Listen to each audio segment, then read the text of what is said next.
Dorothy Mae Collins was standing in the middle of the Family Feud stage on March 14, 2019, when she did something no contestant had ever done in 31 years of the show's history. She slapped Steve Harvey across the face. Not hard, not in anger. With both palms cupped around his cheeks, she pulled him down to her level and kissed him on the forehead. Then she stepped back, looked him dead in the eye, and said 5 words that stopped the studio cold. "You sound just like him." The audience erupted. 240 people on their feet. Cameras swinging, producers frozen at their monitors. Steve Harvey, a man who had interviewed presidents, stood on stages in front of millions, buried his mother, survived homelessness, and built an empire from nothing.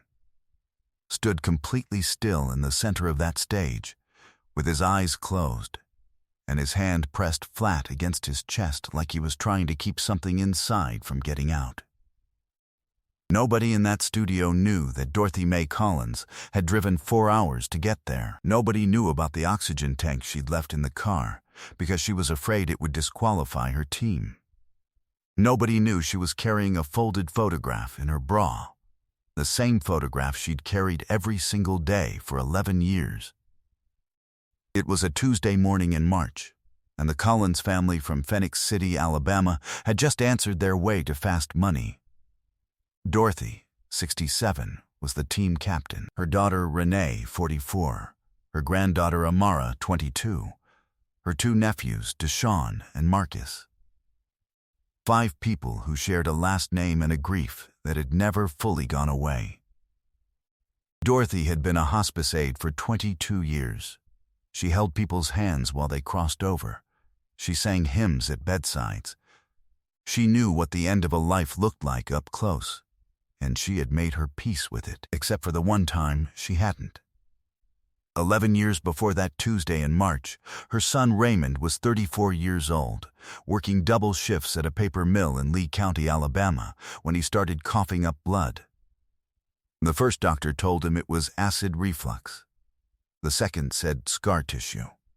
The third, after Raymond had already lost 18 pounds and couldn't finish a full shift without sitting down, told him it was stage 3 esophageal cancer. By the time the oncologist got the referral, it was stage 4. Raymond Collins died on a Saturday morning in September 2008. He was 35 years old. His daughter Amara was 11. His last words to Dorothy were, "Mama, don't let them forget me." But nobody in that studio knew any of that yet. They just saw an old woman slap Steve Harvey and make him cry. The audience was still on its feet when Steve finally opened his eyes. He smoothed his jacket. He looked at Dorothy. And then, for only the second time in the show's history, Steve Harvey stopped a taping. "Hold on," he said. His voice was different. Lower. Something had shifted in him. "Hold on. Stop everything." The floor producer, a veteran of 12 seasons, stepped forward. Steve shook his head once. The producer stopped. "I need to know something," Steve said, and he turned back to Dorothy. "Who did I sound like?" Dorothy reached into the front of her blouse and pulled out the photograph. She handed it to Steve Harvey, and the studio fell completely silent. The photograph was worn at the edges from being folded and unfolded thousands of times. In it, a man was standing in a backyard in a white t-shirt, holding a little girl on his shoulders and laughing at something off camera. He was young and healthy and full of something you can't fake, and written in blue ink across the bottom of the photograph, in handwriting Dorothy said she could still hear in his voice, were the words, "Amara, Daddy loves you, always." Steve looked at the photograph for a long time. Then he looked at Dorothy. Then he looked at the young woman standing at the end of the Collins family line, Amara, 22 years old, who had been 11 when that photograph was taken, who had grown up visiting a grave instead of a father. And then Steve Harvey said something that made the crew cry. "That wasn't even the part that stopped me," he said later, in an interview that would be watched 340 million times. What stopped me was when I looked up from that picture, and I saw that little girl's face. And I realized she'd been standing 10 feet away from me this whole time, and I hadn't even known her name. He asked her name right then on stage. "Amara," she said, and her voice was steady. "Amara," Steve repeated, like he was learning something by saying it out loud. Dorothy had not planned any of this. She had come to Family Feud because Renee had submitted their application 2 years earlier, and when the call finally came, she had decided Raymond would have wanted them to go. She had packed the photograph because she never went anywhere without it.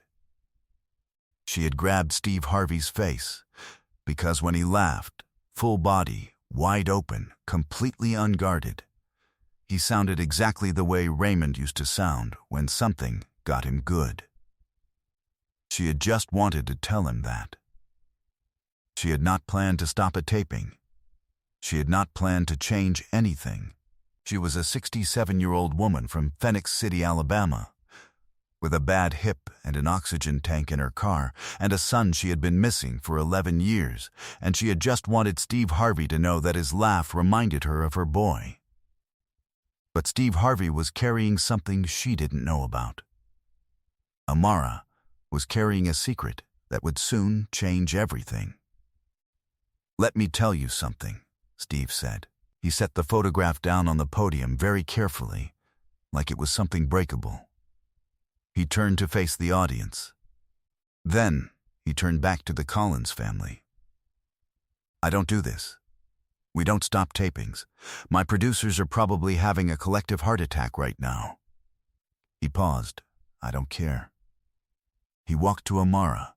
He said, "What was your daddy like?"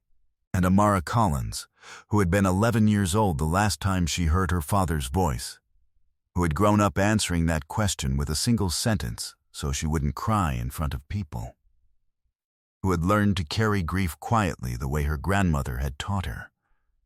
She looked at Steve Harvey and she said, in a voice that was almost a whisper, "He told me every night I was the best thing he ever did." The studio fell completely silent.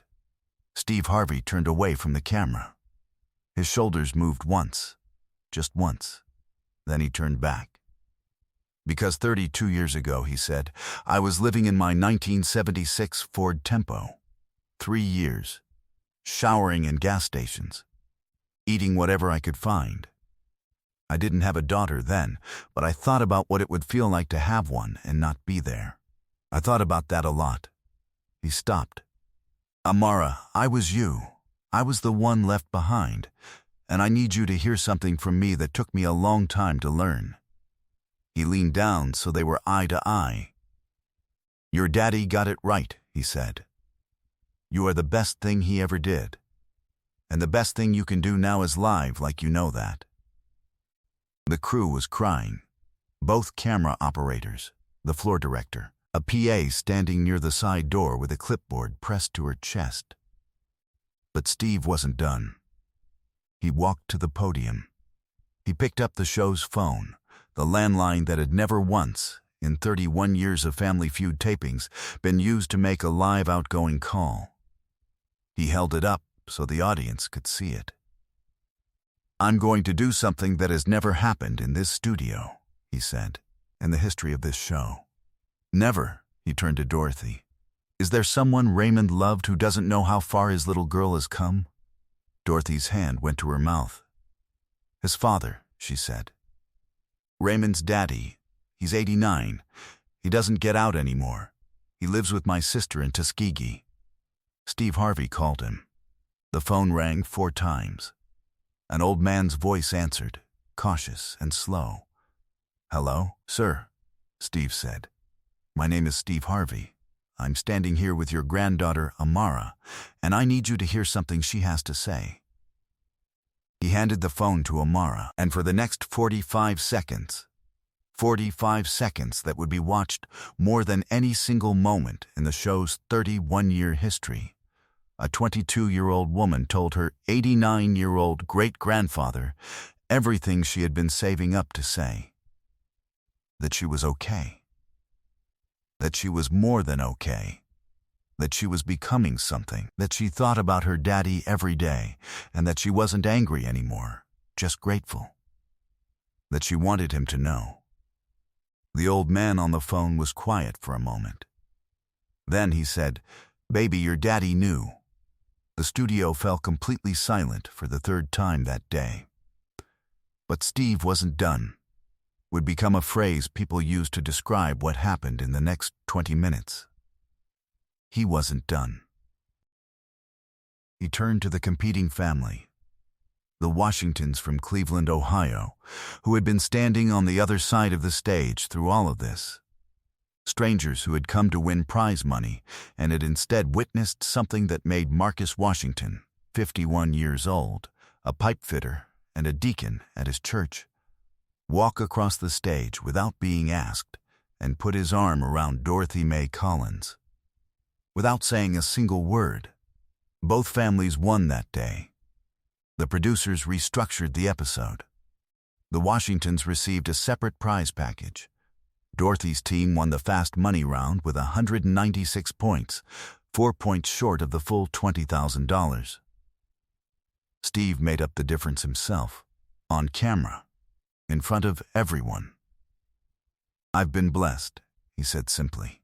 "I'm supposed to use it." He addressed the camera once, directly, before the taping resumed. If you're watching this at home, and you've got somebody you love who doesn't know how you feel, I'm telling you right now, stop waiting. You don't know what you have until you're standing at a podium on a game show trying to explain to a stranger's granddaughter why her daddy's laugh was worth honoring. The clip posted to the Family Feud YouTube channel the following week. Within 48 hours, it had 14 million views. Within 2 weeks, 180 million. It trended in 34 countries. The hashtag #YouSoundJustLikeHim reached 2.1 billion impressions in a single month. It became the most watched Family Feud clip in the show's history. Morning news programs ran segments on it. A documentary filmmaker reached out to Dorothy within the month. 6 months after the taping, Dorothy Mae Collins and her daughter Renee registered the Raymond Collins Legacy Foundation, named after the son Dorothy had held while he crossed over. The foundation's mission was direct: cover end-of-life expenses for working-class families who couldn't afford a funeral, so that grief didn't have to begin with a bill. In its first year, the foundation served 47 families. In its second year, 180 by 2022, with a board of 11 people and partnerships with funeral homes in 8 states, the foundation had served more than 1,400 families and raised $3.2 million, largely from donations that came in through the YouTube comments section. Donors left notes. "I lost my dad 3 years ago, and I still owe money on his burial. This video made me call my mom. I was Raymond once. I'm still here." Steve Harvey became an honorary board member. He showed up to their first fundraising gala in Birmingham in a blue suit with no tie, and when they asked him to speak, he said only this: "A 67-year-old woman from Phoenix City, Alabama grabbed my face on national television and reminded me why I do this. The least I can do is show up." Amara Collins graduated with her nursing degree in May 2021. She works in a pediatric oncology ward. She has a photograph on her locker, the same one her grandmother carried in her bra for 11 years, and when parents ask her about it, she tells them the whole story. Dorothy still drives to Birmingham once a month for foundation board meetings. Her hip is worse now. She still doesn't bring the oxygen tank in with her. She says Raymond would have laughed at her for being stubborn about it. She says she knows it because she can still hear his laugh. She knows what it sounds like because Steve Harvey reminded her. On a Tuesday in March, in a studio in Atlanta, a 67-year-old woman reached up and put her hands on a famous man's face, and what she was really doing was pressing her palms to the place where her son's voice still lived. She wasn't reaching for Steve Harvey. She was reaching for Raymond, And Steve Harvey, who had lived in a car, who had eaten out of trash cans, who had made a promise to God that he would spend his life helping people. Let her find him there. There are moments in a life that rewrite everything that came before and after them. Not because something big happened, because something true did. If this story stayed with you, subscribe. New stories every week. And leave the name of someone you love in the comments. Not for likes, just so it's written down somewhere. So, it's real.